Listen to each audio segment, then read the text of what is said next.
فرض علينا الصيام لنكون من المتقين أشهد أن لا إله إلا الله وحده لا شريك له الملك الحق المبين وأشهد أن محمدا عبده ورسوله صادق الوعد الأمين اللهم صل وسلم وبارك على سيدنا محمد الذي أرسل رحمة للعالمين وعلى آله وأصحابه وأزواجه وذريته وأهل بيته وأمته إلى يوم الدين أما بعد سبحانك لا علم لنا إلا ما علمتنا إنك أنت العليم الحكيم رب اشرح لي صدري ويسر لي أمري واحلل عقدة من لساني يفقهوا قولي ربنا زدنا علما وارزقنا فهم والحقنا بالصالحين آمين يا رب العالمين.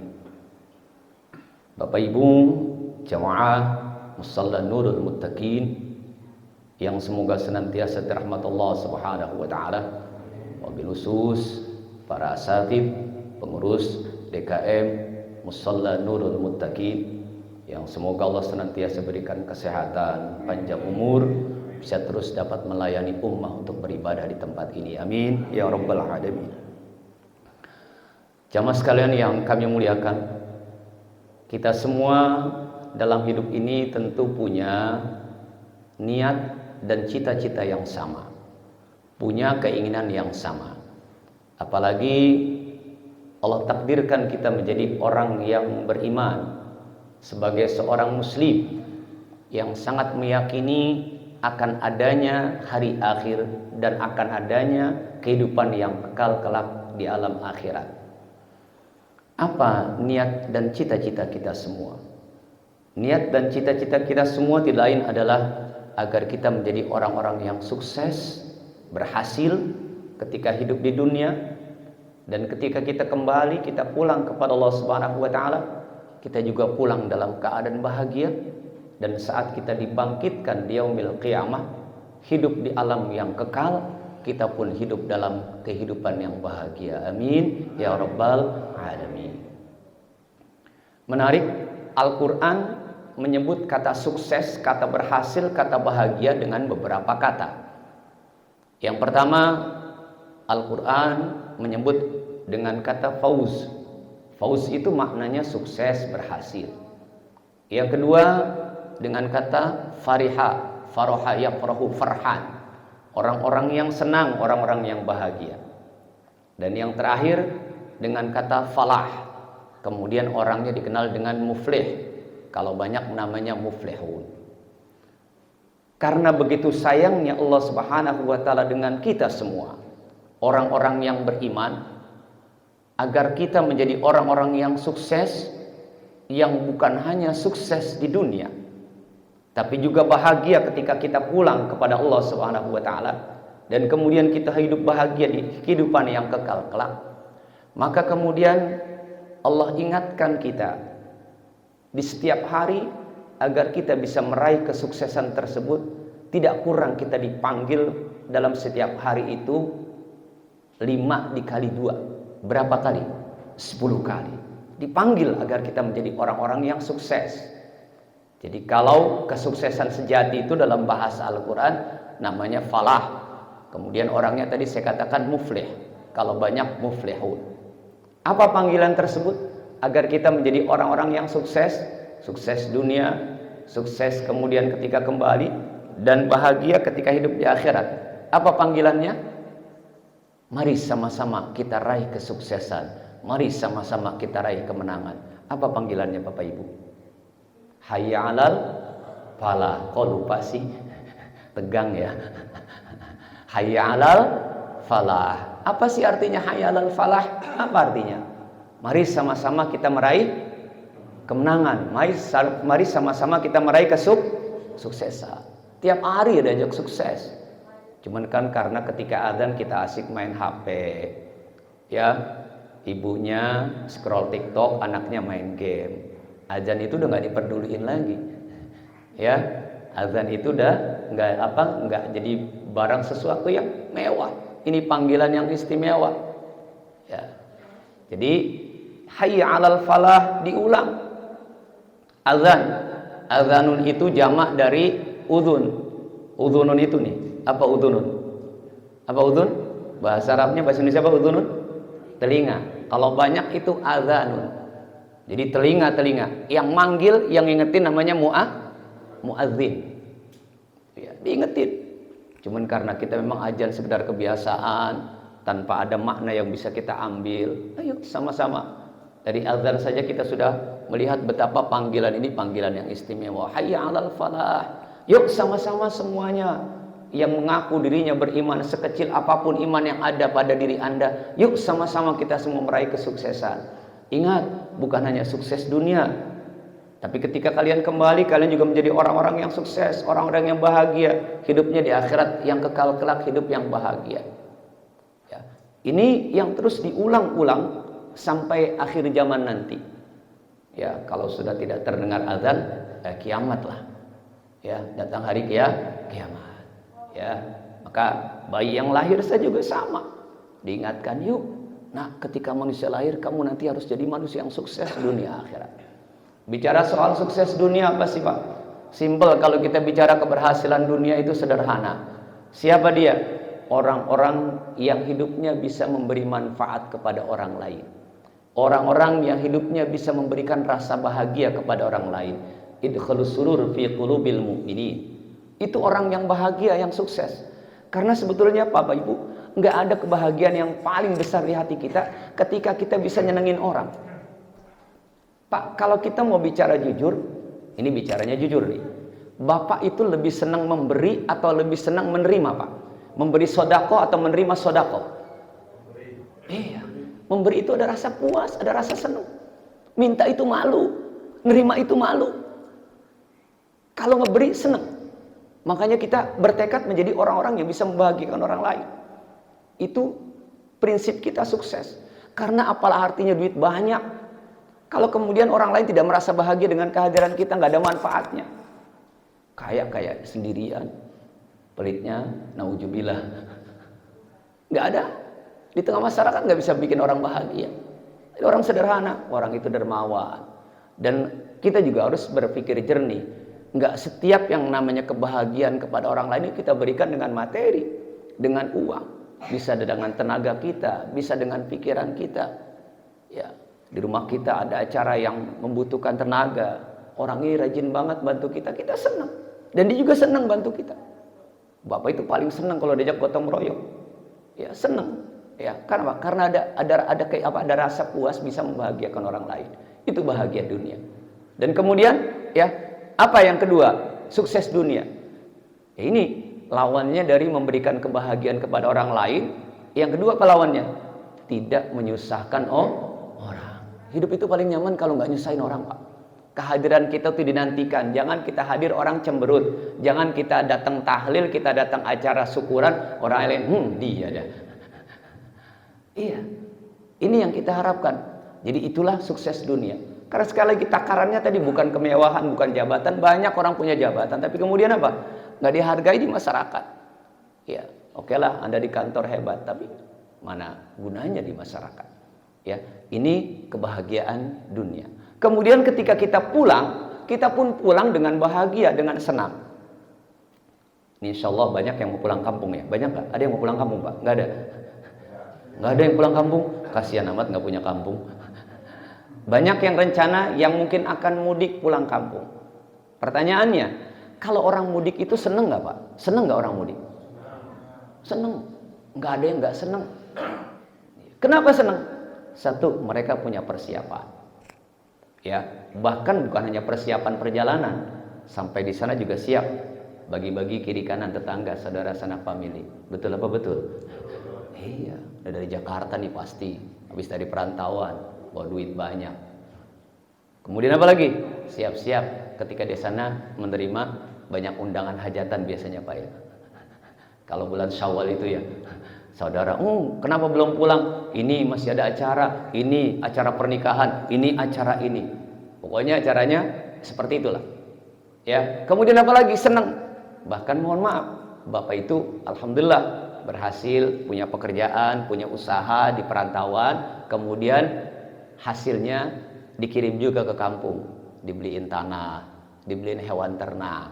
Nah, ketika pulang kan pengen apa, Pak? Pengen ngelihat, mana sih hewan ternak saya, sapi saya yang udah saya titip, saya beli ya buat nanti Idul Adha akan panen lagi. Ya, punya lahannya, sawahnya, itu senang. Kenapa kita senang? Karena tadi, satu, kita yakin punya bekal dan di sana kita diterima dengan baik. Makanya kita senang pulang. Nah, kenapa Bapak Ibu termasuk saya nggak berani pulang kepada Allah Subhanahu wa taala? Kenapa kita takut banget?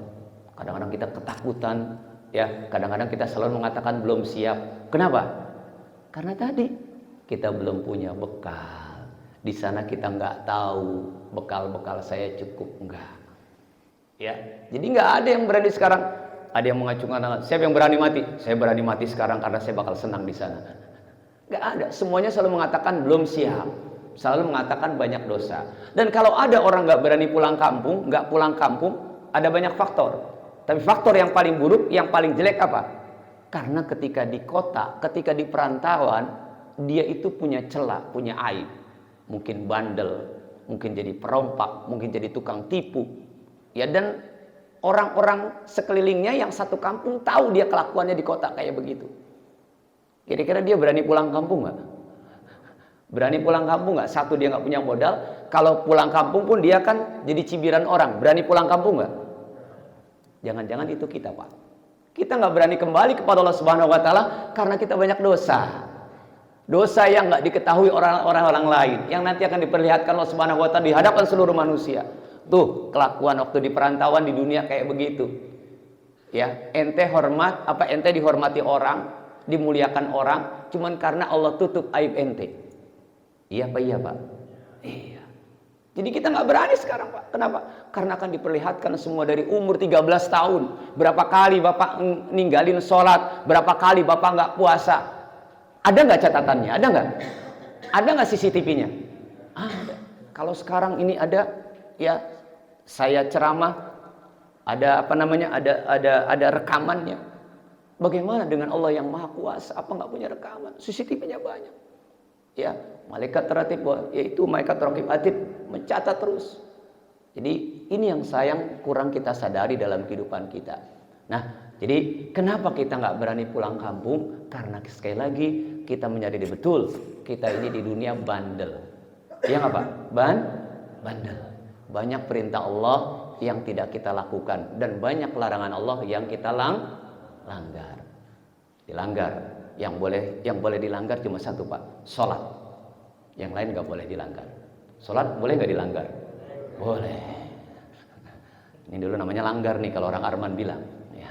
Jadi kalau aturan Allah nggak boleh dilanggar. Tapi kalau sholat boleh dilanggar. Jangan orang sholat dilanggar. Ya. Nah ini kita kembali berani pulang. Dan apa? Ini kan yang kita harapkan Pak. Ayatnya paling kita hafal. Ini dibaca dalam talqin, dibaca dalam tahlil. Ayat yang menyatakan orang-orang yang kalau pulang kembali kepada Allah Subhanahu wa taala, mereka pulangnya senang. Kenapa mereka pulangnya senang? Apa kata Allah? Ya ayyatuhan nafsul mutmainnah irji'i ila rabbiki radiyatan mardiyah fadkhuli fi ibadi wadkhuli jannati. Hafal semua ayatnya.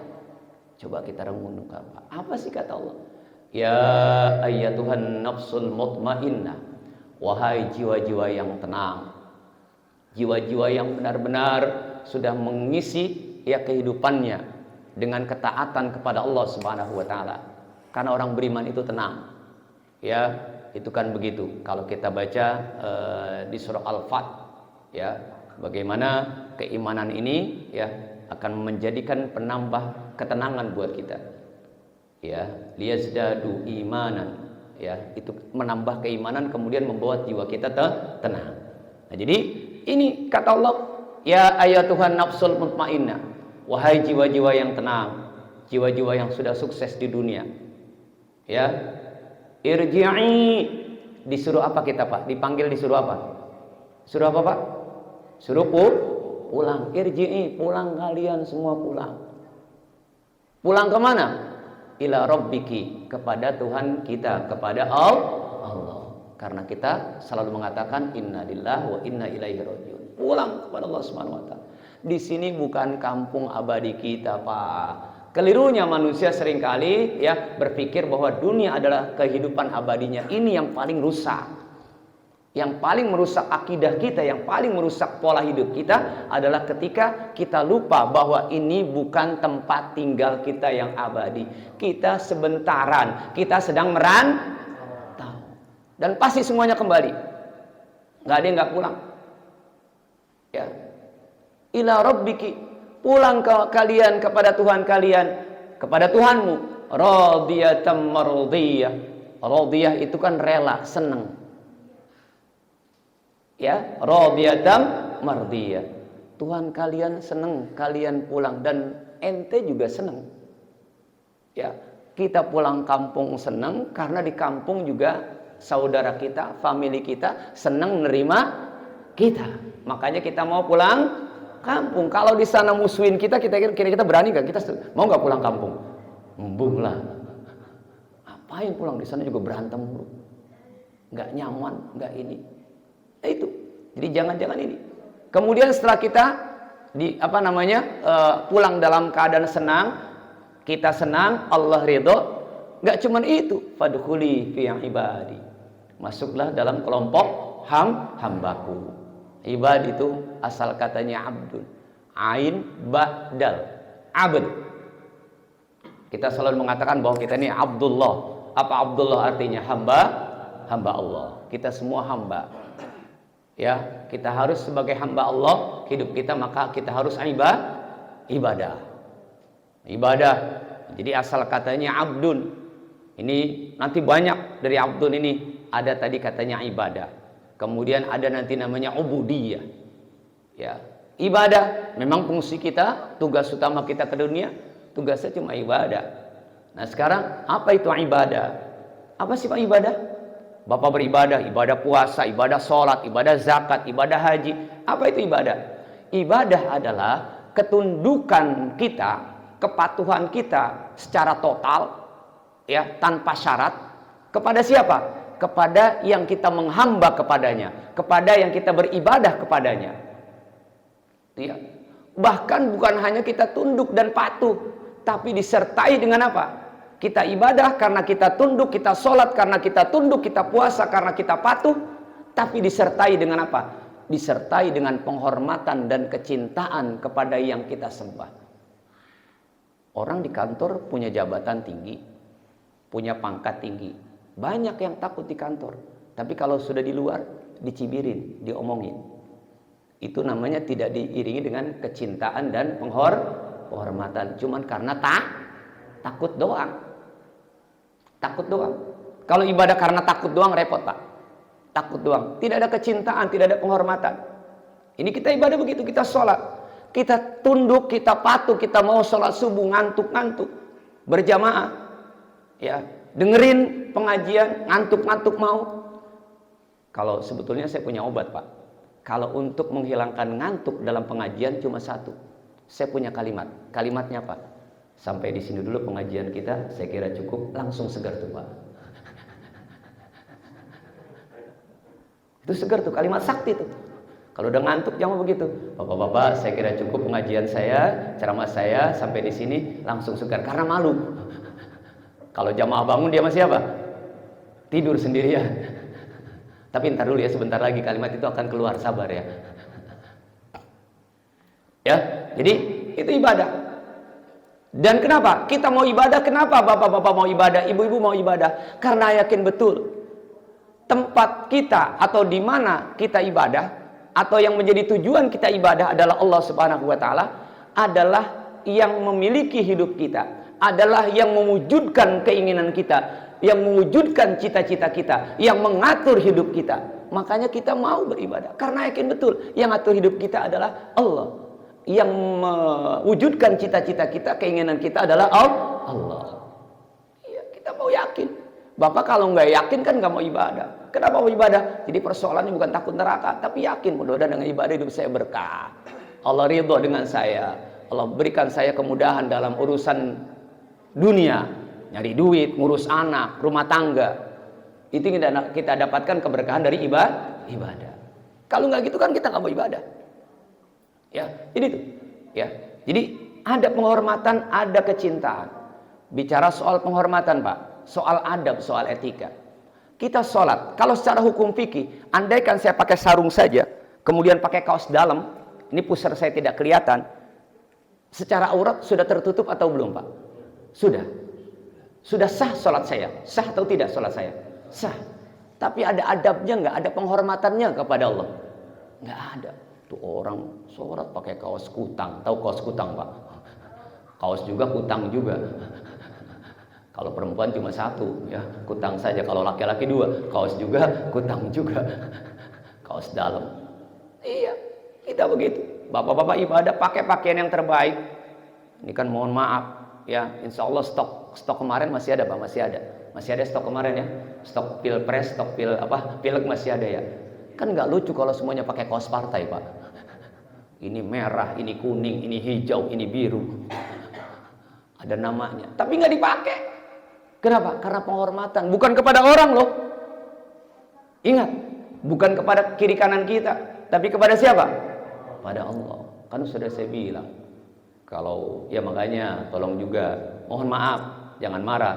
Itu perintah Allah. Khudzu zinatakum 'inda kulli masjidin. Kalau kalian ke masjid, ke mushola, pakai pakaian kalian yang terbaik. Pakai yang bagus. Jangan kalah sama batik buat kondangan. Batik kondangan bisa ganti terus, baju koko, baju sholat udah 3 tahun kagak ganti-ganti, alasannya masih bagus, alasannya sederhana. Itu keliru besar. Bapak baju batik itu aja terus saja kondangan, kira-kira berani nggak? Ke rumah ini pakai itu, ke sana pakai itu, ke sana pakai itu batiknya, nggak bakal.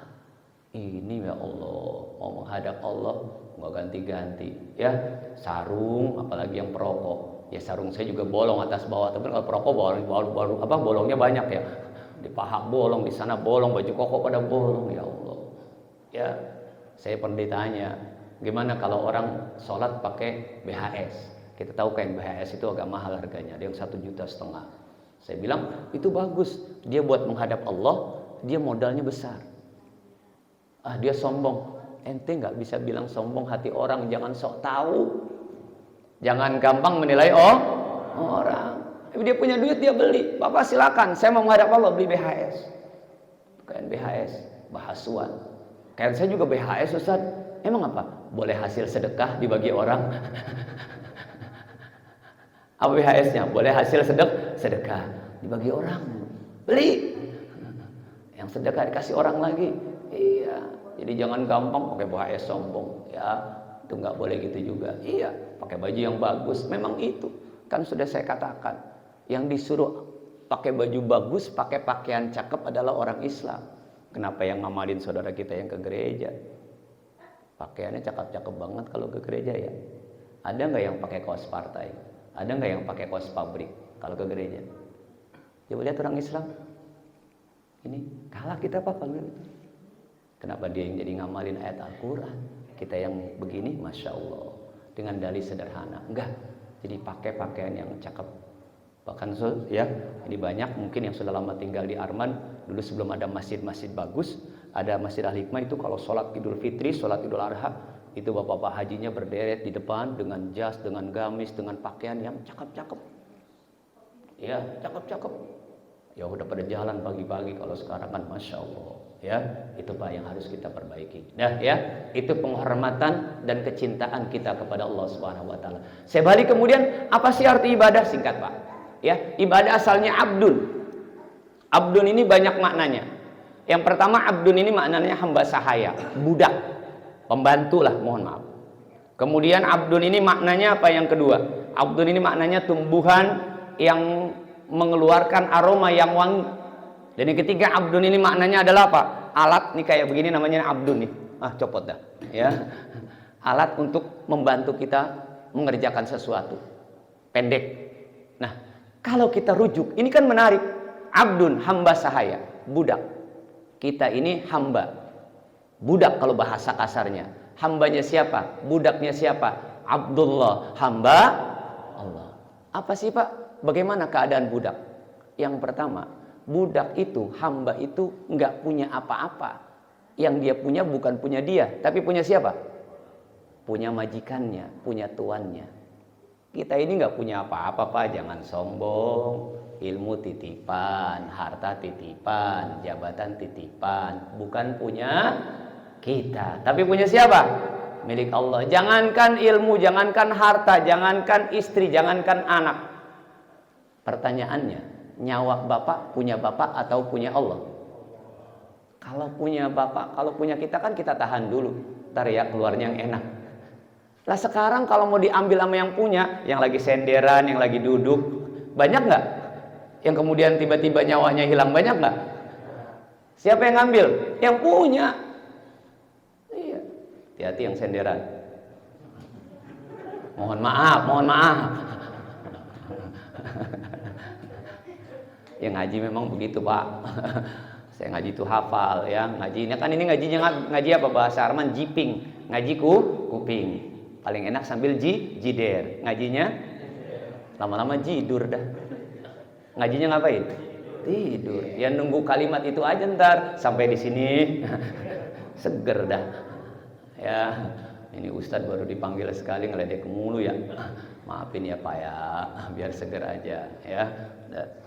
Dah ya. Jadi itu hamba saya, kita nggak punya apa-apa. Nggak ada satupun punya kita. Jangankan tadi nyawa kita aja bukan punya kita. Yang bikin badan ini bergerak bukan punya kita. Sehat bukan punya kita.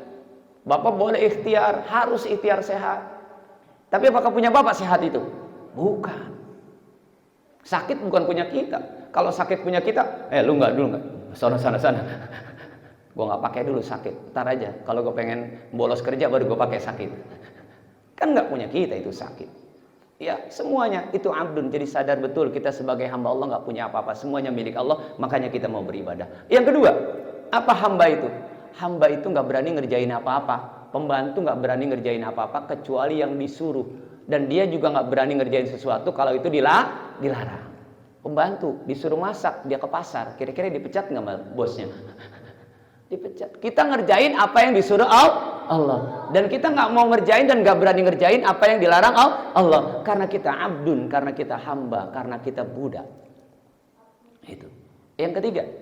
Budak itu, hamba itu, pembantu nggak punya rencana. Punya sih rencana tapi nggak berani. Pengen pulang kampung dah. Cuman kalau siapa ngizinin? Bosnya ngizinin, baru berani pulang kampung. Udah pengen pulang kantor, apa pulang kampung ini kemudian kantor belum libur-libur. Iya nggak? Makanya dia nggak berani memastikan sesuatu yang akan dia lakukan kecuali dengan ucapan apa? Bapak-bapak nggak berani ngerjain apa-apa besok, rencana mau boleh. Bapak-bapak selalu iringi ucapannya dengan ucapan apa? Insya Allah ya. Besok datang ke rumah saya nggak bisa mastiin, pengen mah datang. Cuman insya Allah juga bukan insya Allah apa? Insya Allah nggak bisa datang kemudian ngeles. Orang Islam banyak begitu karena bilang nggak bisa, nggak berani. Besok datang ke rumah saya nggak bisa. Akhirnya bilangnya apa? Insya Allah, ini gak bagus nih. Insya Allah, jika Allah menghendaki baru kita mau pulang kampung. Insya Allah, Anda mau mudik. Insya Allah Pak, saya mudik. Iya, tapi H-1 ternyata ada kejadian lain kan bagaimana? Insya Allah, itu budak. Ya, itu abdu. Yang kedua, jadilah orang-orang yang menghamba kepada Allah Subhanahu Wa Taala. Hamba Allah itu memiliki manfaat kepada orang lain, tumbuhan yang wangi. Yang ketiga, hamba Allah adalah orang-orang yang kemudian menjadikan ibadahnya sebagai satu-satunya alat untuk mendapatkan ridho Allah Subhanahu wa taala. Nah, cuma kita sering salah. Ibadah itu pikiran kita, pemahaman kita hanya sholat, puasa, baca Quran. Itu betul ibadah. Tapi kita tahu ibadah itu ada dua. Ada ibadah mahdhah, ada ibadah ghairu mahdhah. Ada ibadah ritual namanya, ada ibadah sosial. Ada ibadah ritual, ada ibadah sosial. Ini namanya ibadah ritual nih, sholat. Tapi nanti Bapak ketemu orang di jalan, apa kata Nabi? Ya mbok senyumlah. At-tabassumu shadaqah. Ibadah enggak itu senyum? Kita di masjid sholat ketemu orang cemberut aja. Masya Allah. Senyum, asal jangan senyum-senyum sendiri. Apa apalagi ibadah. Kata Nabi, kita dikata-katain orang, diejek orang, kita diem, kita nggak ngelawan, kita nggak bales. Bukan hanya lagi puasa, nggak puasa juga begitu. Itu namanya ibadah. Itu ciri-ciri orang bertakwa. Ya, alladzina yunfiquna fis-sarri wad-dharra wal kadhiminal ghaidh. Orang yang menahan amarah. Jadi nahan amarah itu ibadah. Apalagi ada saudara kita ngutang janji tanggal 1. Tanggal 1 ya, dia datang ke rumah kita, maaf saya belum bisa bayar. Memang benar, belum bisa bayar. Minta tempo, maka setiap hari yang kita kasih tempo kepada dia, itu sedekahnya besar sekali. Besar sekali, lebih besar daripada kita berikan kepada fakir miskin. Itu ibadah dan jarang. Jadi orang Islam itu sekarang Pak, salah satu kelemahannya, mereka pada baik di masjid, mereka pada baik di musola, tapi sayang di luarnya mereka kurang baik. Sama orang nggak mau akur, gampang ngerasani, gampang hasut. Ibadah-ibadah ritual kita akan habis karena dosa-dosa sosial kita Pak. Bangkrutnya orang sholat, bangkrutnya orang puasa rata-rata karena tadi dosa sosial. Tahu dosa sosial? Dosa kepada orang sekeliling, dosa kepada masyarakat. Yuk kita ibadahnya yang benar. Jadi kalau kita sudah diakui sebagai hambanya, maka kita kemudian digelar karpet merah. Dikasih karpet. Wadkhuli fi ibadi wadkhuli jannati, masuk surga, sukses akhiratnya Pak. Nah ini yang harus kita benamkan dalam hati kita. Yuk sama-sama ya, kita berusaha menjadi orang-orang yang memberi manfaat ketika hidup di dunia, jangan nyusahin orang lain. Ya, kemudian ya kita benar-benar sadar bahwa kita adalah hamba Allah yang tidak memiliki apa-apa, yang tidak pantas kita sombongkan, yang tidak pantas kita kemudian kita banggakan. Dan ketika kita beribadah, mari sama-sama kita beribadah hanya kepada Allah, hanya karena Allah. Harus ikhlas. Harus ikhlas. Jangan sampai kita ibadah ada muatan yang lainnya. Saya kritik Pak, orang jadi imam, sholat, hati-hati, godaannya besar. Makanya kalau saya bisa, saya itu nggak jadi imam. Kenapa? Jangan sampai sujudnya kepada Allah, tapi hatinya kepada manusia. Nih imam suaranya enak nih, pengen dipuji gini, dengerin gua nih, begini. Itu yang paling bahaya. Sujudnya kepada Allah, tapi hatinya kepada manusia. Emang boleh begitu? Nggak boleh. Kalau kita sujud kepada Allah, hati juga kepada, justru hatinya ini. Hatinya kepada Allah. Ceramah begitu. Jangan kepengen dibilang hebat, dibilang pinter, dibilang enak, bukan. Saya cuma saya sebagai orang yang dakwah, tujuan saya cuma apa?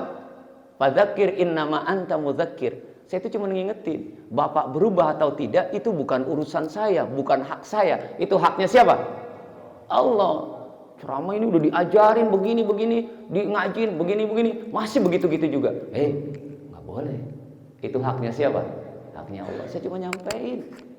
Ya, Bapak berubah atau tidak, itu haknya Allah. Tapi saya sudah menyampaikan apa yang menjadi mengingatkan. Mudah-mudahan diingetin. Eling ya. Itu ibadah-ibadah yang kita harapkan. Dan pada akhirnya ketika kita kembali, yuk kita pulangnya enak, pulangnya bahagia. Jangan ketakutan. Ya, berani-berani amat juga enggak, takut-takut amat juga enggak. Karena yang berani mati, yang takut juga mati. Jadi normal-normal saja hidup ini. Ya, jadi sakit ya kita ikhtiarnya. Apa kalau sakit? Kita sakit bukan takut mati Pak. Tapi sakit itu kita cuma ikhtiar. Karena orang sakit itu ikhtiarnya dua. Yang pertama berobat, yang pertama sabar, yang kedua berobat. Mau berobatnya di mana aja silakan. Jangan pasrah, nggak boleh. Itu ikhtiarnya. Ya, ini yang kita namanya paham betul dengan prinsip agama. Jadi kita yakin ya, ini semua adalah karunia Allah Subhanahu wa taala, karena Allah nggak pernah beri kita sesuatu yang buruk, sesuatu yang jelek. Bahkan kita anggap baik, ternyata buruk buat kita. Sementara kita anggap buruk, ternyata baik buat kita. Demikian firman Allah. Ya Pak, kalimatnya saya keluarkan sampai di sini saja dulu pengajiannya. Mudah-mudahan ada manfaatnya. Allah berikan kita keberkahan dalam hidup kita mendapatkan dari Allah Subhanahu wa taala dalam hidup dunia kita, dan akhirnya kita juga Allah senang terima kita saat kita kembali kepada Allah Subhanahu wa taala. Amin ya rabbal alamin. Ilahil karim wa antal karim. Bismillahirrahmanirrahim. Alhamdulillahirabbil alamin. Hamdan yuwafi ni'amahu wa yukafi mazidah. Ya rabbana lakal hamdu kama yanbaghi li jalujikal karimul azim sallallahu alaihi. Allahumma salli wa sallim wa barik ala sayyidina Muhammad wa ala ali sayyidina Muhammad. Rabbana ighfir lana wa liwalidayna warhamhuma kama rabbayana shighara wa limashayikhina wa li jami'il muslimina wal muslimat. wal mu'minina wal mu'minat al ahya'i minhum wal amwat. Allahumma aslih dzata bainina wa alif baina qulubina wahdina subulas salam wa najjina minadh dhulumati ilan nur wa jannibnal fawahisha ma dhahara minha wa ma batan wa barik lana fi asma'ina wa absarina wa qulubina wa azwajina wa auladina wa dhurriyyatina alaina innaka antat tawwabur rahim. Allahumma rabbana taqabbal minna salatana wa siyamana wa qiyamana wa ruku'ana wa sujudan wa tamim taqsirana. Allahumma inna nas'aluka ridhaka wal jannah wa na'udzubika min sakhatika wan nar. Allahumma innaka 'afuwun karim tuhibbul 'afwa fa'fu 'anna ya karim. Rabbana atina fid dunya hasanah wa fil akhirati hasanah wa qina adzabannar. Sallallahu sayyidina Muhammadin wa ala alihi wa sahbihi ajma'in. Bi fadli subhana rabbika rabbil 'izzati 'amma yasifun. Assalamun alal mursalin walhamdulillahi rabbil alamin. Amin. Subhanaka Allahumma bihamdika asyhadu an la ilaha illa anta astaghfiruka wa atubu ilaik. Assalamualaikum warahmatullahi wabarakatuh.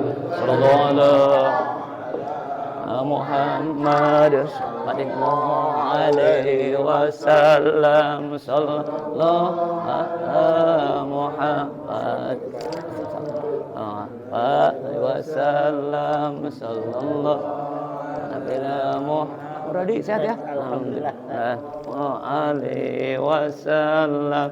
Sallallahu alaihi Muhammad.